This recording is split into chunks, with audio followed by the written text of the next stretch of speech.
Welcome to the world of daily life stories. Don't forget to like and subscribe so you don't miss new stories. Enjoy listening. The dream that defied the sky. Michael Harris stood on the rooftop of his family's modest home, his eyes following a silver plane as it disappeared into the distance, cutting a clean path through the vast blue sky. It was a sight he had seen countless times before, yet it always left him breathless. For Michael, airplanes weren't just machines, they were freedom. They were the physical embodiment of breaking boundaries, of soaring beyond what was expected or even imaginable. Born in the small town of Greenwood, Mississippi, Michael's world was often defined by limitations. His father, a car mechanic, spent his days bent over rusty engines, his hands stained with grease and his back aching from hours of hard labor. His mother, a high school teacher, poured her heart into shaping young minds while juggling bills that always seemed to arrive too soon. Life in Greenwood was simple, but it was also relentless. People worked to survive, not to dream. But Michael was different. From the moment he saw his first plane as a child, his heart had been set on the skies. At just 8 years old, he told his parents, "I'm going to be a pilot someday." His declaration was met with indulgent smiles, but neither his father nor his mother thought much of it at the time. Dreaming was something people did when they could afford to take life for granted. For the Harris family, every meal on the table was a victory, and every paid bill was a blessing. Still, Michael's dream only grew stronger. A quiet obsession. Michael's room was his sanctuary. While other boys his age plastered posters of athletes or musicians on their walls, Michael's room was a shrine to aviation. There were sketches of planes pinned to every corner, small models of fighter jets and passenger aircraft lined neatly on his shelves, and books, so many books, piled high on his desk. He read about the Wright brothers, Amelia Earhart, and Charles Lindbergh. Their stories fueled his imagination, but he couldn't ignore one stark reality: none of the heroes in those pages looked like him. His mother noticed. One evening, as Michael sat at the kitchen table poring over a book about commercial airlines, she gently touched his shoulder. "You know, Michael," she said, "just because you haven't seen someone like you flying a plane doesn't mean it's not possible." Her words stuck with him. If no one had done it before, that just meant the world was waiting for someone to break through. Why couldn't that someone be him? A rough start. Greenwood High School was as unremarkable as the town itself. Its football team was the only thing anyone talked about, and opportunities for a kid like Michael, someone whose interests lay far outside the norm, were slim. Aviation classes? Non-existent. Scholarships for aspiring pilots? Laughable. So Michael carved his own path. At 15, he picked up odd jobs wherever he could, mowing lawns in the blistering Mississippi heat, washing cars at his father's shop, and cleaning classrooms at his mother's school. Every penny he earned went into a battered coffee can labeled "flying lessons." His friends thought he was crazy. "Why do you care so much about planes, man? You'll never fly one," they'd tease him. But Michael didn't care. The can grew heavier every month, and with it, so did his determination. Finally, on his 16th birthday, Michael's mother surprised him with something that made his hands tremble: a gift certificate for a 30-minute flight lesson at the nearest small airport. It wasn't much, but to Michael, it was everything. The day of the lesson arrived, and Michael felt like his life was about to begin. The airport was 2 hours away, tucked in a dusty corner of nowhere. The flight instructor, an older man with sun-creased skin and a skeptical frown, looked Michael up and down before shaking his head. "You sure about this, kid?" he grumbled. Michael didn't answer, he just climbed into the cockpit. The moment the engine roared to life and the plane lifted off the ground, Michael felt it: the weightlessness, the freedom, the intoxicating sense of control. The earth fell away beneath him, and for the first time in his life, Michael felt like he truly belonged somewhere. When the lesson ended, the instructor's attitude had softened. "You've got a good touch, boy," he said. "I'll give you that." It was the first real validation Michael had received for his dream, and it was enough to ignite a fire that would burn for years. The road less traveled. By the time Michael graduated high school, he had saved enough money for a few more flight lessons, but the reality was sobering. Becoming a professional pilot would require tens of thousands of dollars in training. He couldn't afford it. But Michael refused to give up. He applied to every scholarship program he could find, writing essays late into the night while his parents worried about bills. Rejection letters piled up. They all said the same thing: there just wasn't enough funding for someone like him. One day, a letter arrived that made Michael's heart race. He had been accepted to a prestigious flight academy in Atlanta on a partial scholarship. The catch? He would need to come up with the remaining tuition himself. When he showed his father the letter, the older man sat quietly for a long time before finally speaking. "I don't have much, Michael," he said, his voice heavy. "But I'll do everything I can to help you get there." True to his word, Michael's father sold his prized tool collection to cover the first year's expenses. Watching his father hand over those tools, the same ones that had put food on their table for years, was a moment Michael would never forget. "I'll pay you back," Michael promised, tears stinging his eyes. "You'll pay me back by becoming the man you're meant to be," his father replied. The struggle. Flight school was unlike anything Michael had ever experienced. Most of his classmates were from wealthy families who had grown up around private jets and elite air clubs. Michael, on the other hand, arrived with nothing but a worn backpack and a hunger to succeed. He quickly realized that being one of the few black students at the academy would come with its own challenges. Some instructors ignored him, while a few classmates made snide remarks behind his back. Michael pretended not to hear them, but their words lingered. "You're just here to fill a quota. Do you even know how to fly, man?" It hurt, but Michael used their doubts as fuel. While others partied on weekends, he spent his nights in the flight simulator, practicing maneuvers until his hands cramped. When his classmates mocked him for being too serious, Michael shrugged it off. "I didn't come here to fit in," he told them. "I came here to fly." By the end of his first year, Michael was at the top of his class. His instructors could no longer ignore his talent, and his classmates began to grudgingly respect him. But Michael knew this was only the beginning. If he wanted to achieve his ultimate goal of becoming a captain, he would have to fight harder than ever. Trials in the skies and the shadows below. Michael Harris had never known luxury. Every success he achieved came through grit, sweat, and sacrifice. His acceptance into Atlanta's prestigious flight academy was no exception. Yet, the golden doors that had cracked open for him brought with them a harsh reality. Survival was about more than skill, it was about stamina. From the first day, Michael felt like an outsider. He walked into the academy's sleek, glass-paneled lobby wearing an off-brand suit that his mother had patched for the occasion.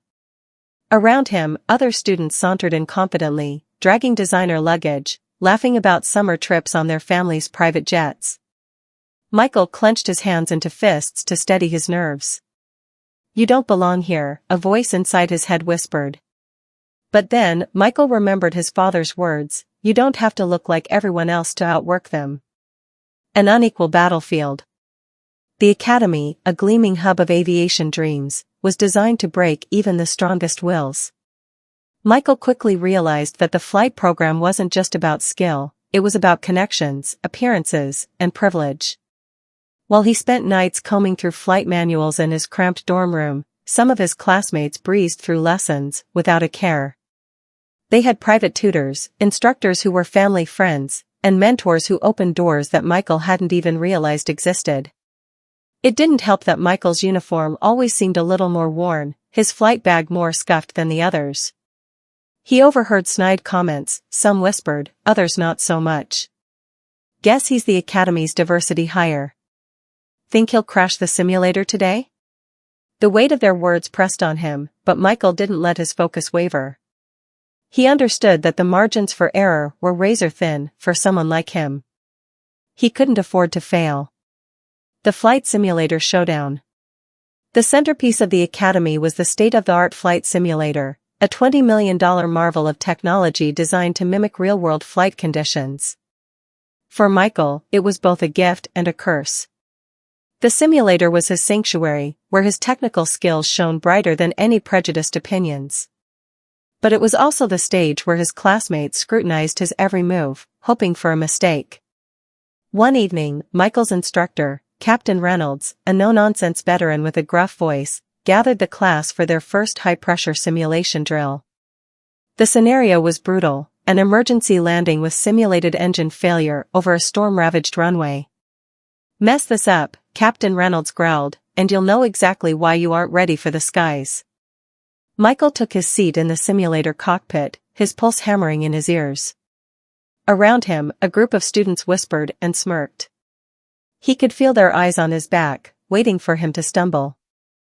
As the simulation began, the screen erupted in chaos, flashing lights, alarms blaring, and a simulated storm buffeting the aircraft. Michael gripped the controls, his breathing measured.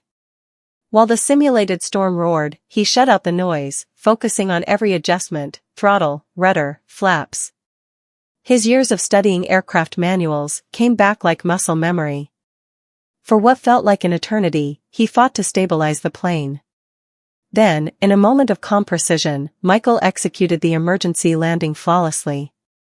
When the screen went dark, the room fell silent. Captain Reynolds peered at him, one bushy eyebrow raised. "Not bad, Harris," he muttered, though his tone suggested he hated to admit it. Michael stepped out of the simulator, to muted applause from a few classmates. The rest of the room was quiet, their expressions a mix of shock and resentment. For the first time, Michael saw it clearly, his success wasn't just a personal triumph. It was a disruption to the unspoken rules of the academy. A friend in the storm. It wasn't all bleak. Among his peers, one person stood out, James Caldwell, the son of a commercial pilot and one of the few students who treated Michael like an equal.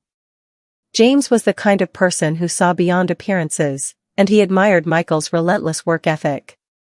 "You've got ice in your veins, man," James said after watching Michael master another emergency simulation. "No one handles pressure like you do." The two became fast friends, spending late nights in the library or practicing flight maneuvers together. James's easygoing confidence balanced Michael's intense focus, and for the first time, Michael felt like he wasn't completely alone.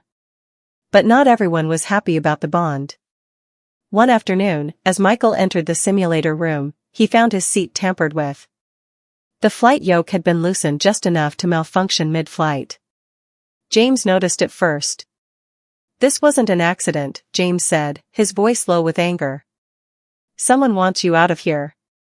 Michael's jaw tightened, but he shook his head. "Let them try," he replied. "I didn't come this far to let anyone push me out." Breaking point. Despite his success, Michael's journey took a darker turn halfway through the program. He was called into the director's office, a sterile room lined with awards and photographs of smiling graduates. The director, a stern man with slicked-back hair, regarded Michael with thinly veiled skepticism. "Harris," he began, tapping a pen against the desk. "We've received concerns. Some of the instructors feel you're too aggressive in your training approach." Michael stiffened. "Aggressive?" "Yes. Perhaps you should slow down and allow your peers to catch up." The words hit Michael like a punch to the gut. He realized what was happening. He was being told, in polite terms, to shrink himself. To make his success less threatening to those who didn't want him there. Michael rose to his feet, his voice steady. "With all due respect, sir, I'm not here to slow down. I'm here to fly." Pushed out. It wasn't long after that conversation that the cracks began to widen. Michael was singled out during drills, criticized for minor mistakes that others easily got away with. Rumors circulated that he lacked discipline and wasn't cut out for leadership. Then came the final blow. 2 weeks before the Academy's Advanced Simulator certification, a requirement to progress toward becoming a captain, Michael received a letter. "Due to concerns about your performance and teamwork, you will not be allowed to proceed to certification training." The words blurred before his eyes. He had been kicked out. A fire rekindled. That evening, Michael sat alone on a bench near the airfield, watching planes take off into the darkening sky. His dream, the one he had fought for with every ounce of his being, seemed to crumble beneath him. But as he sat there, his father's voice echoed in his mind, "When the world pushes you down, you get back up. Every time." Michael wiped his eyes and stood, his jaw set with a new resolve. If they wouldn't let him fly their way, he would find his own path. He would prove them wrong. He would become the pilot they refused to believe he could be. And in doing so, he would change everything. The fire that wouldn't die. The air was cool that night, a faint wind brushing over the small airfield where Michael sat. He stared at the horizon, watching the distant flashes of aircraft lights, blinking like stars against the darkened sky. The letter that had stripped him of his chance to progress toward certification was crumpled in his hand, but his resolve remained unbroken. Michael Harris had faced rejection before. He had felt its sting, understood its weight. But this time, something was different. This rejection wasn't just an obstacle, it was a challenge. It was the system daring him to stop. And Michael wasn't about to give them the satisfaction. Return to the ground, aiming for the sky. The weeks following his expulsion from the flight academy were some of the hardest of Michael's life. He returned home to Greenwood, feeling like he had let his family, and himself, down. His father greeted him at the door, grease still on his hands from a long day in the shop. Without saying a word, he hugged Michael tightly. "You're back," his father said quietly. Michael nodded, the words catching in his throat. "What happened doesn't matter," his father continued, pulling back to look him in the eye. "What matters is what you do now. You're still my son, and you're still going to fly. Mark my words." Michael's mother was no different. She poured him a cup of coffee at the kitchen table, her face calm but resolute. "You're not finished," she said softly. "You're just starting over." Those words lit something inside him. Michael spent days pacing through his small room, surrounded by his model airplanes and sketches of the skies. The thought of quitting never crossed his mind, the question now was how to keep going. The problem was, the aviation industry was tightly controlled. Without an official certification from a prestigious academy, the chances of getting hired by an airline were almost zero. Michael was locked out, standing on the other side of a wall that seemed impossible to scale. But then an idea came to him. If the world won't give you a seat in the cockpit, build your own wings. A new plan. Michael turned his focus to smaller flight schools and independent aviation programs, places far less glamorous than the academy he'd been expelled from. He combed through listings, making phone calls, sending emails, and pleading his case to anyone who would listen. Most of them rejected him. "Without formal certification, there's nothing we can do," one administrator said curtly. Still, Michael pressed on. Eventually, his persistence led him to an unlikely opportunity, a struggling flight training center in Baton Rouge, Louisiana. It was nothing like the state-of-the-art facilities he had left behind. The center operated out of a dusty hangar with aging Cessna planes and a single, outdated flight simulator. But the program director, a grizzled ex-pilot named Clarence Mitchell, saw something in Michael. "I don't care where you came from, kid," Mitchell said, puffing on a cigar. "If you can fly, you can fly. You're welcome to train here. Just don't expect handouts." Michael grinned. "I wouldn't dream of it." For the next 6 months, Michael threw himself into his training with relentless energy. He worked during the day, cleaning planes, refueling aircraft, and assisting other trainees, to pay for his lessons. At night, he studied every manual and technical guide he could get his hands on. Mitchell, though gruff and demanding, became the mentor Michael had always needed. He drilled him harder than anyone else, pushing Michael to perfect every maneuver, every calculation, and every emergency response. "Flying isn't about looking good, Harris," Mitchell barked one evening after Michael nailed a tricky takeoff in crosswinds. "It's about control. Command. You've got it. Now show the world." First break, the cargo planes. By the time Michael completed his private and commercial pilot's licenses under Mitchell's guidance, he was ready for his first real flying job. But once again, the doors to commercial airlines remained shut. "Your record isn't clean," recruiters would tell him. "You don't meet our standards."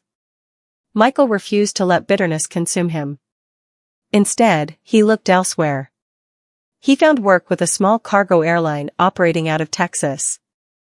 The pay was abysmal, the hours grueling, and the routes often took him to remote, forgotten airstrips where he landed in darkness with nothing but radio guidance and his own instincts. But Michael saw it differently. To him, every flight was a new opportunity to improve, to sharpen his skills, and to prepare for something bigger.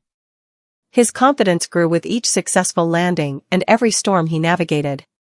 He learned to trust his gut, to anticipate problems before they arose, and to make decisions without hesitation, skills that separated great pilots from average ones. A turning point. Michael's dedication didn't go unnoticed. One evening, as he unloaded crates from his cargo plane, an older man in a sharp pilot's uniform approached him. "You Harris?" the man asked, extending a calloused hand. "Yes, sir," Michael replied, shaking it firmly. "I'm Captain Edwards," the man said. "I've heard about you. The cargo company can't stop talking about how you land their planes smoother than anyone else." Michael smiled, unsure where the conversation was heading. "I run a small charter service. Nothing fancy, but we need pilots who know how to handle pressure. Interested?" Michael's heart skipped a beat. Charter flights weren't the commercial airlines, but they were a step closer. "Yes, sir," he replied without hesitation. Proving ground. The charter flights were a different beast altogether. Michael ferried passengers to private islands, business meetings, and remote locations. Each flight brought new challenges, from unpredictable weather to high-profile passengers with unrealistic demands. But Michael handled it all with the same calm determination that had carried him this far. The day came when Michael's skills were put to the ultimate test. A storm rolled in just as he was scheduled to fly a wealthy CEO and his family to their destination. Other pilots refused to take off, but the CEO demanded urgency. "You sure about this?" the ground crew asked Michael. Michael checked the instruments, calculated the risks, and nodded. "I've got this." The flight was brutal. The storm roared around them, lightning illuminating the cabin and rain hammering the windshield.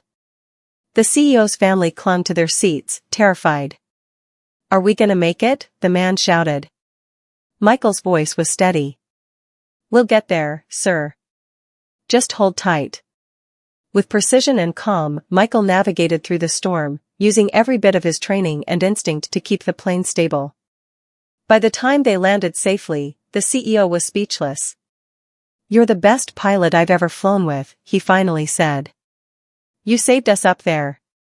News of Michael's skill spread quickly. Suddenly, pilots and clients alike were talking about the young black pilot who could fly anything, anywhere, no matter the conditions. A chance to change everything. Months later, Michael received an unexpected call. It was from Global Airways, one of the largest commercial airlines in the country. A senior recruiter had heard about his work and wanted to meet. "Your resume's unconventional, Harris," the recruiter said during the interview. "But your track record speaks for itself. We've got an opening for a co-pilot. Are you ready for this?" Michael's throat tightened. "Yes, sir. I'm ready." This was it. The door that had been slammed in his face was opening once more, not because of luck or privilege, but because he had refused to quit. Rising above the clouds. Michael Harris sat in the cockpit of his first Global Airways flight, the hum of the engines reverberating through the cabin. The view from the flight deck was a breathtaking expanse of blue sky and endless clouds, a sight that always reminded him why he fought so hard to be here. It had taken years of unrelenting determination, sacrifice, and countless setbacks, but he had finally earned his seat as a co-pilot for one of the largest commercial airlines in the country. But Michael knew better than anyone that reaching this point was not the end of his journey. He had entered an environment where scrutiny was sharper than ever, and the pressure to prove himself felt heavier than it had in flight school. Every day was a test, not just of skill, but of character. The reluctant acceptance. Michael's new colleagues greeted him with mixed reactions. Some shook his hand and offered polite congratulations, but others were cold and indifferent. Michael couldn't help but notice the lingering skepticism in their eyes when they learned of his background: no prestigious academy diploma, no family connections in aviation. Just grit and experience. On his first briefing with the captain of the flight, a towering man with silver hair and decades of experience, Michael felt the subtle undertones of doubt. "You're Harris, huh?" the captain said, barely glancing up from his paperwork. "Heard about you, cargo pilot, charter flights. Unconventional route, to say the least." "Yes, sir," Michael replied, keeping his tone respectful. "Well, let's hope you're as good as they say," the captain muttered. Michael swallowed his frustration. He had heard this before, the quiet implication that he hadn't earned his place. But instead of responding, he resolved to let his flying speak for itself. Master of the skies. Michael approached every flight as if it were his audition for the next chapter of his life. Whether he was flying short domestic routes or lengthy international journeys, he was meticulous, calm, and focused. He double-checked every checklist, monitored every instrument, and remained unshaken by turbulence or unexpected conditions. One afternoon, Michael was assigned a flight from New York to Chicago under Captain Russell Parker, a no-nonsense veteran who made it clear he wasn't a fan of Michael from the start. "Listen, Harris," Captain Parker said as they prepared for takeoff.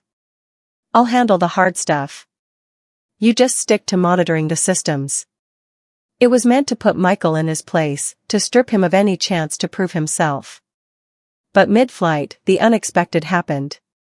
The aircraft hit severe weather, unreported wind shear, that sent the plane jolting violently. Warning alarms erupted across the dashboard as the plane began to lose altitude. Michael's instincts kicked in. He immediately assessed the situation and took the controls. "We need nose-up trim and power to stabilize," he said, his voice calm and steady. "Trust me, sir." For a split second, Parker hesitated. Then, seeing Michael's confidence, he relented. With precise adjustments, Michael stabilized the plane and guided it out of danger. When they landed safely in Chicago, Captain Parker looked over at him, his face unreadable. "You saved that flight," Parker said gruffly. "You're good, Harris. Real good." It wasn't a compliment Michael took lightly. The captain's words spread quickly among the airline's crew, and soon, even those who had doubted him were beginning to change their tune. Climbing higher, dreams of the captain's seat. Michael's performance as a co-pilot quickly earned him respect from some of the senior captains, but his goal was clear: the captain's seat.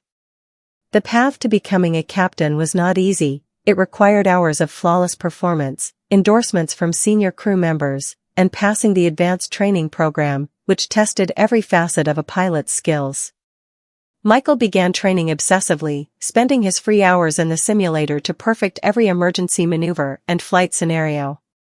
He knew that to earn the captain's stripes, he needed to be better than anyone else. He had to prove, again and again, that his place in the cockpit wasn't a fluke.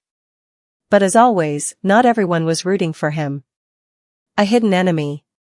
Not long after Michael applied for the captaincy program, anonymous complaints started surfacing against him.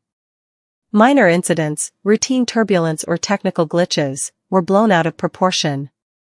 Reports questioned his judgment and fitness to lead. It was clear that someone was working to sabotage his progress. Michael was called into a disciplinary meeting where senior executives sat across from him, stern and skeptical. The chief pilot, a gruff man named Henry Cole, leaned forward. "Harris, these reports are troubling. Some of your colleagues claim you're reckless under pressure. Care to explain?" Michael's chest tightened, but he stayed calm. "With all due respect, sir," he said, "my flight logs are clear. I've never missed a procedure, never put a plane or crew in danger. Whoever is making these claims isn't being honest." Cole studied him for a long moment, his gaze piercing. "We'll investigate this further." In the meantime, keep your head down and fly straight. Understood? Yes, sir, Michael replied, his jaw clenched. Michael walked out of that room more determined than ever. He didn't know who was behind the sabotage, but he wasn't going to let them win. The defining moment.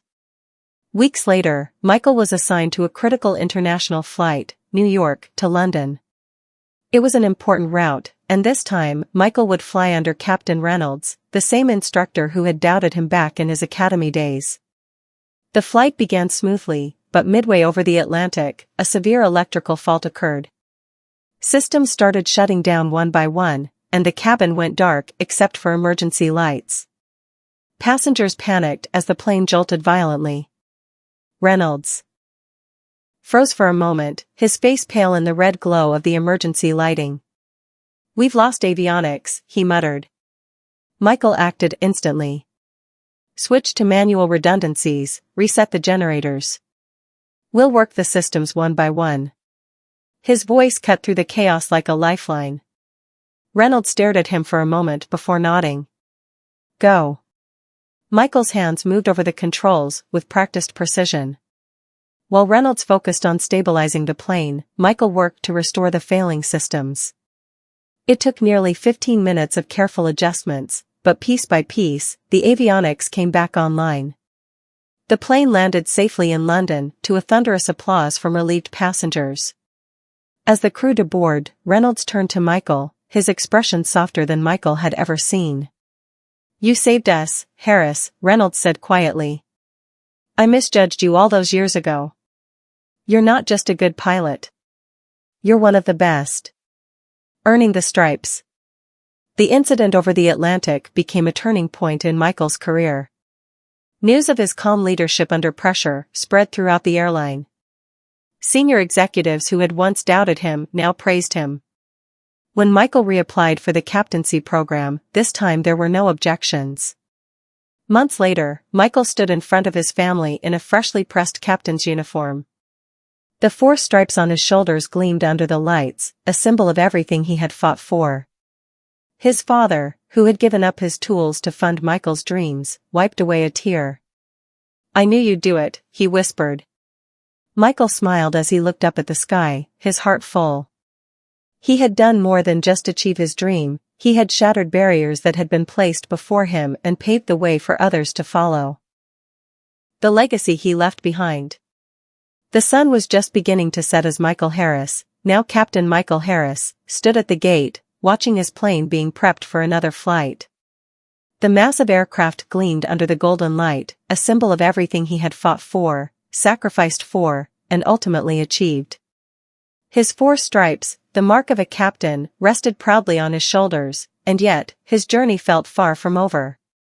Michael had finally conquered the skies, but deep inside, he knew his success wasn't just about him. It was about the change he could inspire. For too long, doors had been shut to people like him. Now, with every flight he commanded, Michael saw an opportunity to leave behind something greater than himself, a legacy. The quiet revolution. Michael's promotion to captain had sent ripples through the aviation world. Newspapers ran headlines like "From Cargo Flights to Captaincy, The Unstoppable Journey of Michael Harris and Breaking Barriers in the Skies." Interviews poured in, and Michael humbly told his story, always focusing on the hard work, the determination, and the belief that had carried him forward. But not everyone celebrated his rise.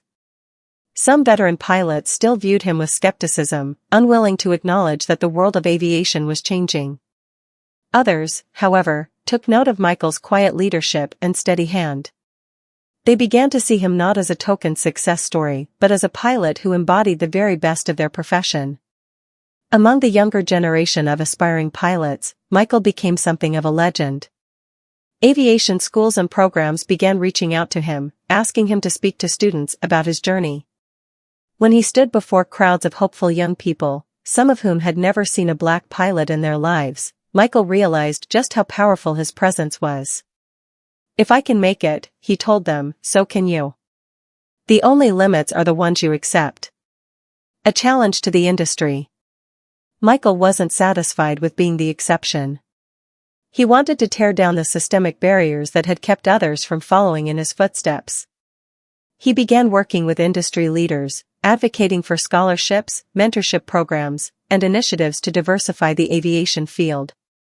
"You need to see it to believe it's possible," Michael argued at one aviation conference.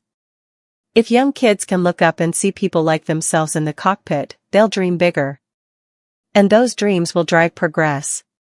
Some executives were resistant, dismissing Michael's calls for change as idealistic. But Michael's track record gave his words weight.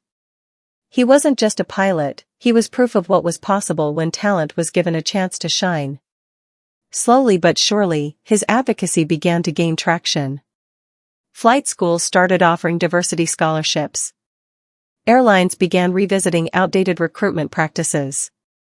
And the world began to take notice. The storm that changed everything. 2 years into his captaincy, Michael faced the kind of test that would define his career forever. It was supposed to be a routine transatlantic flight from New York to Paris, but just 2 hours into the journey, the aircraft experienced catastrophic system failures. The cabin lights flickered. Warning alarms screamed across the cockpit. Key systems, navigation, communication, and hydraulics began shutting down one by one. Michael's co-pilot, a young and nervous first officer, looked at him with wide eyes. "Captain, we're losing control." Michael's hands moved quickly over the failing controls. "Take a deep breath," he said calmly. "We're going to fix this." Michael had trained for moments like this his entire life. Every lesson, every late night in flight simulators, every storm he had flown through, it had all prepared him for this. He rerouted power to the essential systems and switched to manual overrides. But the situation grew worse. The fuel readings dropped dangerously low, and a new message appeared: "Prepare for emergency water landing." The co-pilot froze. "What do we do?" Michael's voice remained steady, even as his pulse pounded in his ears.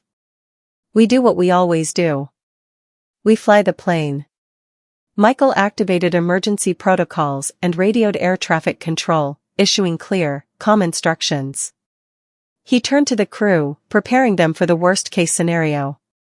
Then, with the entire cabin holding its breath, Michael guided the plane toward the open ocean, looking for the best spot to bring it down safely. Time felt frozen. As the ocean loomed closer, Michael's voice cut through the tension. "Brace for impact." The landing was violent, the plane skimming the water with a bone-rattling jolt. For a moment, all Michael could hear was the roaring of waves and the terrified cries of passengers.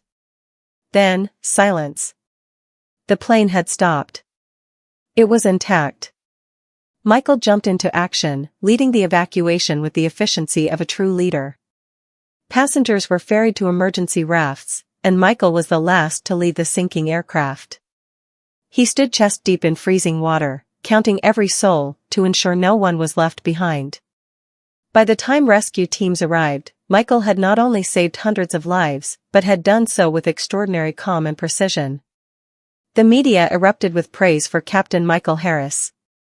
Headlines declared him a hero, the man who landed on water and walked on dreams. Aviation experts called it one of the most extraordinary emergency landings in modern history. The man who opened the skies. Michael's actions during the emergency made him more than just a pilot, they cemented him as an icon. He was invited to speak at global aviation forums, sharing insights about leadership, resilience, and the importance of trusting one's training. But Michael never let the fame distract him from his mission. He continued advocating for diversity in aviation, establishing scholarships for underprivileged students who dreamed of flying. He mentored countless aspiring pilots, offering guidance, encouragement, and hope. Years later, a new generation of pilots began to emerge, pilots who looked like Michael, who spoke of him as their inspiration. "Captain Harris made me believe I could fly," one young black woman said during her graduation ceremony at a flight school. "Because of him, I'm here today." Michael stood in the crowd that day, watching her with tears in his eyes. The final flight. Michael Harris flew planes for decades, his name becoming synonymous with excellence and inspiration. When he retired, the airline honored him with a ceremony attended by friends, family, colleagues, and the many pilots he had mentored.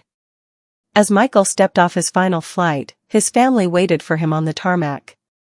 His father, now older and grayer, beamed with pride. His mother, who had always believed in him, hugged him tightly. "You did it, son," his father said, his voice thick with emotion. "You didn't just fly, you soared." Michael looked up at the clear blue sky, his heart full. The little boy who had once stared at airplanes from a dirt road in Greenwood, Mississippi, had become a man who changed the course of aviation history. But Michael knew his journey wasn't just about reaching the sky, it was about opening it for others. Legacy.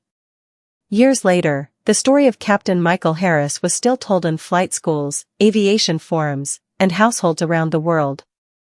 His name became a symbol of resilience, determination, and the power of believing in a dream that no one else could see. And every time a young pilot took their first steps toward the cockpit, they looked up and remembered him, the man who refused to quit, who fought against the odds, and who proved that no sky was too high to reach.